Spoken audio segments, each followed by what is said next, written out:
వరలక్ష్మి ఇంట్లో ఉన్న వాళ్ళందరినీ పిలిచి కృష్ణ, వైష్ణవి వాళ్ళతో గేమ్స్ ఆడిస్తూ ఉంటుంది. ఇప్పుడు ఈ గేమ్స్‌లో ఎవరు విన్ అవుతారో చూద్దామని చెప్పేసైతే అంటూ ఉంటుంది.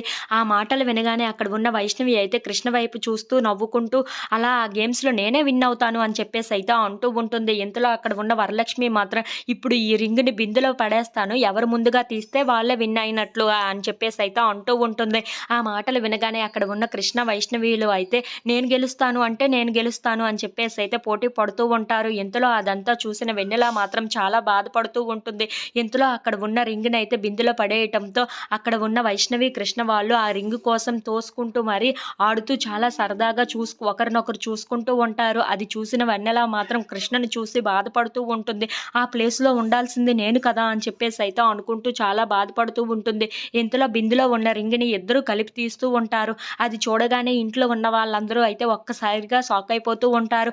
అదేంటి ఇప్పుడు ఇద్దరు కలిపి తీశారు, ఎవరు విన్ అయినట్లుగా అని చెప్పేసైతే అంటూ ఉంటారు. ఆ మాటలు వినగానే అక్కడ ఉన్న వరలక్ష్మి మాత్రం ఇద్దరి చేతుల్లో ఉంది కదా! ముందుగా ఎవరు లాక్కుంటారో వాళ్ళే విన్ అయినట్లుగా అని చెప్పేసైతే అంటూ ఉంటుంది. ఆ మాటలు వినగానే అక్కడ ఉన్న వైష్ణవి అయితే నాకు కావాలి అని చెప్పేసైతే లాగుతూ ఉంటుంది. ఇంతలో అక్కడ ఉన్న కృష్ణ నాది ఆ రింగ్ అని చెప్పేసైతే అలా ఒకరినొకరు లాక్కుంటూ ఉంటారు. ఈ లాస్ట్‌కి అక్కడ ఉన్న వైష్ణవి చేతిలోకి వెళ్ళిపోతూ ఉంటుంది. అది చూడగానే అక్కడ ఉన్న వాళ్ళందరూ అయితే చాలా సంతోషిస్తూ వెన్నెల గెలిచింది అని చెప్పేసైతే అనుకుంటూ గంతులు వేస్తూ ఉంటారు. ఇంతలో శోభన్ కృష్ణ దగ్గరికి వచ్చి అదేంటి నువ్వు వెన్నెల చేతిలో ఓడిపోయావు. వైష్ణవి అంత బలం కూడా ఉండదు కదా వెన్నెలకి. అలా అక్కడ తన చేతుల్లో ఓడిపోవడం ఏంటి అని చెప్పేసైతే అడుగుతూ ఉంటాడు. ఆ మాటలు వినగానే అక్కడ ఉన్న వైష్ణవి మాత్రం చాలా సంతోషంగా నేనే గెలిచాను అని చెప్పేసైతే అంటూ ఉంటుంది. ఇంతలో అక్కడ ఉన్న కృష్ణ మాత్రం ఏంటి ఇది వెన్నెలనా వైష్ణవినా? వైష్ణవిలా అనిపిస్తుందే దాని బలం అది చూస్తూ ఉంటే అని చెప్పేసైతే